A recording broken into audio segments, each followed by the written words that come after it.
Hi friends, రోజుకు ఒక మంచి మాటలు. ఈరోజు మరొక జీవిత సత్యం అండి. మనం నమ్ముకున్న దైవం మనల్ని రక్షించడానికి అనేక మార్గాలు చూపుతుంటాడు. కానీ మనం అర్థం చేసుకోలేకపోవటం ఎంతో మూర్ఖత్వం. ఈ సత్యం ఒక చిన్న కథ ద్వారా తెలుసుకుందాం. ఒక నదిగట్టు నాకు ఊరు ఉండేదండి. ఊళ్ళో జనాలు అందరూ కూడా ఎంతో ప్రశాంతంగా కలిసికట్టుగా ఉండేవారు. ఆ ఊళ్ళో ఒక గుడి కూడా ఉండేది. రోజు గ్రామ ప్రజలు ఆ ఊళ్ళో పూజలు చేసేవారు. గుడిలో పూజారిని ఎంతగానో ఆదరించేవారు. అలాంటి పన్నింటి ఊళ్ళో ఆ సంవత్సరం ఉధృతంగా బాగా వర్షాలు పడి నది బాగా పొంగి వరదలు వచ్చాయి. ఊరంతా నీళ్లు నిండిపోవటం మొదలైపోయింది. ఊళ్ళో ఉన్న వారంతా ఆ వరద నుంచి తప్పించుకోవటానికి తమ ఇళ్లను వదిలేసి ఇతర ప్రాంతాలకు బయలుదేరుతున్నారు. అందులో ఒక పెద్ద మనిషి ఆ గుడి వైపు పరిగెత్తి అందులోని పూజారి గారికి కూడా వారితో వచ్చేయమని చెప్పి ఎంతగానో ప్రాధేయపడ్డాడు. వరద నీళ్ళైతే ఊళ్ళోకి వచ్చేస్తున్నాయి. ఇంటి గడపల దాకా నీళ్లున్నాయి. పరిస్థితి ఎంతో ప్రమాదకరంగానే ఉంది. మరి మేమందరం ఊరు వదిలి వెళ్ళిపోతున్నాం, మీరు కూడా మాతో వచ్చేయండి పూజారి గారి అని అప్పుడు ఎంతగానో బ్రతిమాడుతుంటే ఆ పూజారి అంటున్నాడు ప్రశాంతంగా, నా గురించి ఏమి మీరు దిగులు పడకండి లేదు, ఎందుకంటే నేను నిత్యం సేవించే నా స్వామి నన్ను కాపాడుతాడు, మీరు వెళ్ళరండి అని అన్నారు. ఈ మాట విని ఆ పెద్ద మనిషి కొంత బాధతో వెళ్ళిపోయాడు. కొంతసేపటికి నీళ్లు నడుం దాకా వచ్చేసాయి. పూజారి గారు గుడిగట్టును నుంచొని జపం చేసుకుంటుంటే అంతలో ఒక గుర్ర బండిలో పోతున్న వారు కొంతమంది ఆగి పూజారి గారిని చూసి, మీరు కూడా రండి, బండి ఎక్కండి అని అన్నాడు. కానీ అప్పటికైనా పూజారి ఏమంటున్నాడంటే, లేదు లేదు మీరు వెళ్ళండి, నన్ను ఆ దేవుడే కాపాడుతాడులే, నేను గుడిలోనే ఉండిపోతాను అన్నాడు. ఇంకొంచెం సేపటికి నీళ్లు మెడదాకా వచ్చేసాయి. పడవలో ప్రయాణం చేస్తున్న కొందరు చూసి వారితో వచ్చామని చెప్పి ఎంతగానో బ్రతిమలాడారు. మీరు ఇక్కడే ఉన్నారా, ఇక్కడ ఉండటం చాలా ప్రమాదం, నీళ్లు చాలా వేగంగా వచ్చేస్తున్నాయి, మీరు మాతో పాటు రండి అన్నారు ఆ పడవలో వాళ్ళు.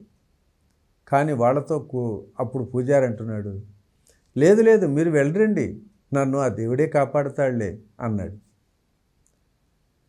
ఇక నీళ్ళు ఎక్కువైపోయినాయి. ఈ లోపల చలిగాలి, ఆ చలితో వణుకుతూ ఆ పూజారి ముక్కు దాకా నీళ్ళు వచ్చేసరికి అప్పుడు కంగారు పడ్డాడు. ఇక వెంటనే ఆ గుడి మొత్తం నీళ్లు నిండిపోయాయి. పూజారి గారి దేవుడు ధ్యానం చేసుకుంటేనే భయంతో గుడి గోపురం ఎక్కువ కూర్చున్నాడు. కొంతసేపటికి ఇక దిగులు కూడా మొదలైపోయింది. ఎప్పటికీ వాన ఆగటంలా, ఎంతో చలిగా ఉంది, నీళ్ల ప్రవాహం ఎక్కడ ఆగేలా కనిపించటంలా. అప్పుడు అంటున్నాడు, దేవుడా, నేను నీకు ఏం తక్కువ చేశాను? రోజు శ్రద్ధగా పూజలు చేశానే, నిన్నే నమ్ముకున్నానే, అయినా నన్ను కాపాడటానికి రాలేదేంటి అని దేవుడితో మొరబెట్టుకోవటం జరిగింది. అప్పుడు దేవుడు ప్రత్యక్షమయ్యాడు. ఓరి మూర్ఖుడా, నిన్ను కాపాడాలని చెప్పి నీకు ముందుగా ఒక మనిషిని పంపించాను, బండిని కూడా పంపించాను, ఆ తర్వాత పడవను పంపించాను, నువ్వే రాకుండా ఇక్కడ తెస్ట వేసి కూర్చున్నావు, నువ్వు నన్ను గుర్తుపట్టకపోతే అది నా తప్ప అని మందలించి మాయమైపోయాడు. పూజారికి వెంటనే జ్ఞానోదయం అయిపోయింది. చేసిన పొరపాటు గ్రహించి క్షమాపణ కోరుతూ కొంతసేపటికి మరో పడవలో కొంతమంది వెళుతూ కనిపించారు. పూజారి గారు, మీరు ఇక్కడే ఉన్నారా? అయ్యో మాతో రండి, ఇక్కడ ఉండటం మంచిది కాదు అన్నారు. ఇంకా పూజారి గారు మరో మాట మాట్లాడకుండా ఇక ఆ పడవెక్కి ప్రాణాలను కాపాడుకున్నాడు. మిత్రులారా, దీన్ని బట్టి మనం అర్థం చేసుకోవాల్సింది ఏంటంటే, ఆ దైవం ఎప్పుడు మన వెన్నంటే ఉంటుందనే సత్యాన్ని మరువరాదు. అలాగే ధర్మం ఆచరించే వారికి చిన్న చిన్న ఇబ్బందులు కష్టాలు కూడా ఎదురైనప్పుడు అది చూసి కొందరు చిన్న మనసు గలవారు నవ్వుతూ హేళన చేస్తూ ఉంటారు. కానీ చివరకు ధర్మమే గెలుస్తుందండి. ఒక చోట ఒక యజ్ఞం జరుగుతుంది. యజమానికి యజ్ఞకుండలో బంగారు ముద్ద దొరికింది. ఆయన ఆశ్చర్యపోయాడు. అప్పుడు భార్య చెప్పింది, నిన్న పొరపాటున యజ్ఞకుండలో తాంబూలాన్ని ఉమ్మేశానండి, అదే ఈరోజు బంగారు ముద్ద అయిపోయింది, అని చెప్పింది.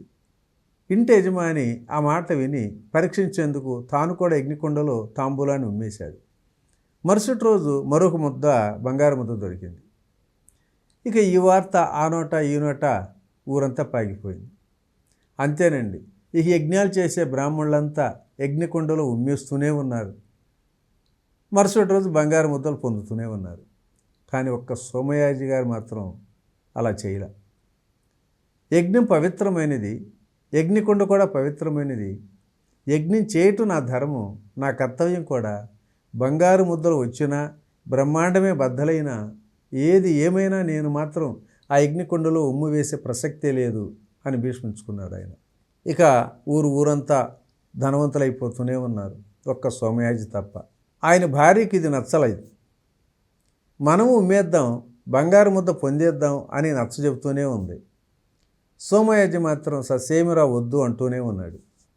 చివరికి ఆమె కోపంతో పుట్టింటికి పయనమైపోతుంది. ఆమెకు నచ్చజెబుతూ సోమయాజి కూడా ఆమె వెనకే వెళుతున్నాడు. అలా ఆ ఇద్దరు ఊరి పొలిమేర దాటారో లేదో ఊళ్ళో పెద్దగా గొడవలు మొదలవుతున్నాయి. ఇక బంగారు ముద్దల పేరిట కొట్టుకోవటం, కాల్చుకోవటం మొదలైంది.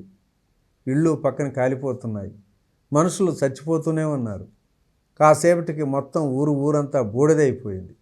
ఒక్కరు కూడా మిగల్ల, సోమయాజి ఆయన భార్య తప్ప. అప్పుడే మరి ఆ పరమాత్ముడు వారికి ఎదురు వచ్చాడు.